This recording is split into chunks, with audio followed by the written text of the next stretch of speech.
Moving back to that breaking news out in Philadelphia, police say more than 100 masked teenagers, you can see them doing it right there. They ransacked and looted Philly stores. More than a dozen arrests were made, according to authorities. And joining us now to discuss is founder for Grayman Security in Philadelphia, Scott Nistico. Scott, great to have you with us, but unfortunately under some really disappointing circumstances. I'm originally from outside Philadelphia, and as Bob pointed out, he worked there for about 7 years. And just seeing that on those city streets is devastating, and I understand that you witnessed some of it. Tell us about it. It's a pleasure to be here. Thank you both. Yes, my firm provides personnel and risk management services for several businesses, restaurants, and private residences throughout the center city area, as well as other neighborhoods. And yeah, it was definitely something that had everybody spun up last night. What do you think about this happening in major cities, given your security background here? Seeing kids just going into stores, thinking they can take whatever they want. How do you stop it? In the moment, obviously, you're going to need law enforcement. How do you prevent it, though?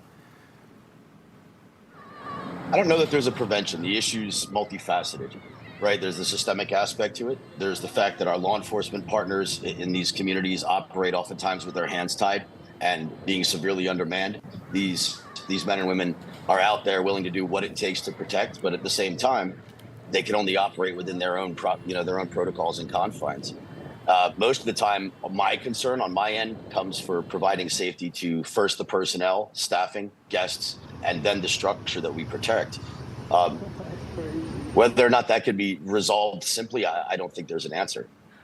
Scott, as you and your company try to provide the security, now that there are so many more of these, I will say, looting mobs, where it clearly is an organized event, it's not just an advantageous moment where someone thinks, oh, I'm going to break in. I mean, this is clearly planned with lots of people to get as much, I'll say, stuff and merchandise as they can possibly get. Does that change your approach from a security standpoint?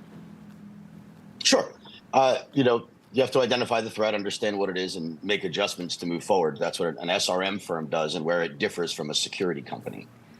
So the way we're going to adjust that might be looking for certain patterns, knowing dates and times, deciding to close a business early, to take valued merchandise off the floor and keep it out of reach. Any of those things can be done in advance when you know about it. And unfortunately, these often happen very flash and sort of pop up in the city. So, Scott, I'm interested to know how you go about with your employees and what you hear from officers being connected into the security industry. Are you worried that if your employees react in a certain way, put their hands on one of these looters, these people who are taking part in these mobs, that should they cross a line deemed too far by maybe a DA in these cities, that they'll wind up in jail themselves? Is that part of the problem, part of the issue of why a lot of this goes on? Oh, absolutely. Of course it is. Like I said, the police, they operate with their hands tied. That said, my firm has done very well about being a hands-off firm. We're mostly there for the safety of the guests, the personnel that work there.